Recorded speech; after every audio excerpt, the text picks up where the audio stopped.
Hey, I don't bother pre-pooing my hair anymore. In this video, I'm going to explain why that is. So let's get right into it. Pre-pooing is the process of coating your hair with an oil or a conditioner or treatment before the shampoo step. The pre-poo step provides your hair with a protective layer to help your hair avoid hygral fatigue and overstripping. I'm going to take a closer look at these claims, starting with the first one. And I'm going to talk about this one in a future video.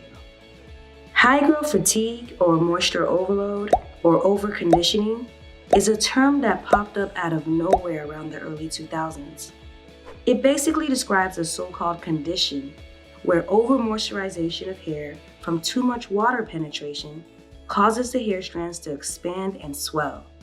When your hair dries, it contracts and deswells.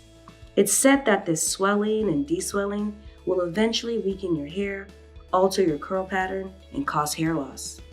Moisture overload makes your hair limp and lifeless, so the breakage usually slides out as long hair strands. Where breakage from dryness and protein overload, which I'll be talking about in the next video, comes out in short pieces. So to avoid the overswelling of our hair, we coat it with penetrating oils like coconut oil before shampooing it, in hopes to make it hydrophobic enough to not soak up too much water and in turn not swell too much. At first, this made complete sense to me, so I pre-pooed religiously and I even posted videos about it. But through experience and deeper research, I realized that this whole concept is a bit misleading and implies that hygral fatigue is common and easy to get. It's nearly impossible to find a credible scientific study about hygral fatigue in human hair. When people write blogs or post videos about hygral fatigue, they're usually relying on at least one of these three studies. The problem is that none of these studies are actually about hygral fatigue in human hair. The first and second studies look at hygral expansion of wool, not hygral fatigue in human hair. Despite their similarities, wool is not human hair. The first study is about how best to clean these fabrics to maintain the original look of clothing and prevent shrinkage of clothing. The second study investigates the difference in how much wool expands when dried in an oven from being wet versus being allowed to air dry before being placed in the oven.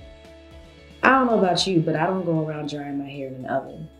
And I don't see how this can truly apply to someone's real life situation. Applying these studies to human hair is to deliberately take it out of context and ignore the fact that they're looking at extreme conditions, like submerging fabric into water for hours, then drying it in an oven at high temperatures. Also, neither of these two studies reported any permanent damage to the wool. So if we were to rely on these two studies to explain hygral fatigue, we would have to also conclude that hygral fatigue is not permanent when it is. The third study is where things get a little bit more interesting. This study actually was done on human hair and does use the term hygral fatigue in it. The study compares the ability of mineral oil versus coconut oil in penetrating hair. So how does that relate to hygral fatigue? Well, the study mentioned that coconut oil limited swelling of the hair shaft better than mineral oil does. These researchers were the ones that introduced the term hygral fatigue. They stated, swelling and deswelling of hair is one of the causes of hygral fatigue, but did not formally define what exactly hygral fatigue is, and did not tell us any other causes of hygral fatigue. They also didn't explain how many times your hair needs to swell and deswell for it to become damaged.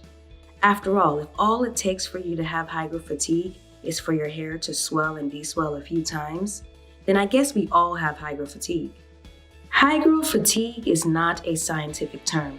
It's pretty much made up. It's not even in a dictionary. But for the sake of consistency, I'll continue to use the term throughout this video. So what's really happening when your hair gets wet? When water touches your hair, it temporarily breaks the hydrogen bonds. But when it dries, those bonds reattach. So our hair is equipped to handle getting wet several times with no problem. Some of you are probably looking at this list of symptoms and saying to yourself, I've experienced these things, so I definitely had hygral fatigue. First off, hygral fatigue is permanent, so if you were able to restore your hair back to normal, it probably wasn't hygral fatigue. You most likely had or have a bad case of product buildup. So on your next wash day, use a clarifying shampoo. That should be strong enough to free your hair strand from the buildup and create a clean slate. Also, I can't stress this enough. Check the pH of all your water-based products, like shampoos, conditioners, leave-ins, and creams. If the pH of your products is not within the safe zone, it's going to weaken and slowly eat through your cuticle layers and hair fibers. So if you think you may have hygral fatigue, it's most likely an issue with product buildup or damage from using products with the wrong pH on your hair. These things create the same symptoms as hygral fatigue and are way more common on a crazy level. For natural hair, moisture overload is not that common because it takes a lot to overload your hair with moisture, but it is possible. The only way I can see this happening is if you leave your hair saturated under a shower cap for multiple days. You can probably get away with it if you do it overnight once or twice a month, but if you make leaving your hair saturated a habit, that could do the trick. So try not to leave conditioners and treatments in your hair overnight too often. And when you do, make sure to rinse it out the next morning so your hair has a chance to dry and the hydrogen bonds can reattach. Here's a link to a video that explains how hydrogen bonds and other bonds in your hair work and what they look like. So in conclusion, hygral fatigue is a made-up condition. Human hair is naturally equipped to get wet and dry several times with no problem. Moisture overload is real, but rare because it takes a lot of effort for it to happen. Think about it, the shampoo washes the pre-poo oil out fast, so your cuticles are going to soak up the shower water anyway. Pre-pooing is not needed. Going natural for us started out as a movement for real reasons I'm not going to spell out right now. The great part about movements is that it gets everyone on board and creates a fast-forward movement towards something positive. But the not so good part about mass movements is that it can be a bit stringent and rule-based.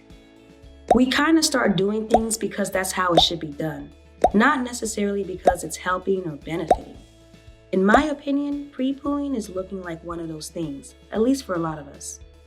I'm not saying it's not beneficial for some people, but it may be an unnecessary additional step in an already long and complicated wash day.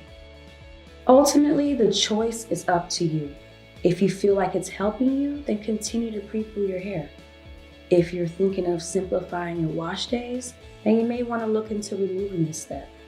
What's most important is that you wash your hair consistently, especially if you use synthetic products. And I don't know about you, but having a simpler wash day definitely makes it a lot easier to be consistent. Let me know below your experiences with pre-pooing. Did you pre-poo in the past and stop? Did you just recently start pre-pooing? Either way, did you notice a difference in your hair? I hope this video helps you look at things a little differently. As always, thanks for watching. See you in the next video.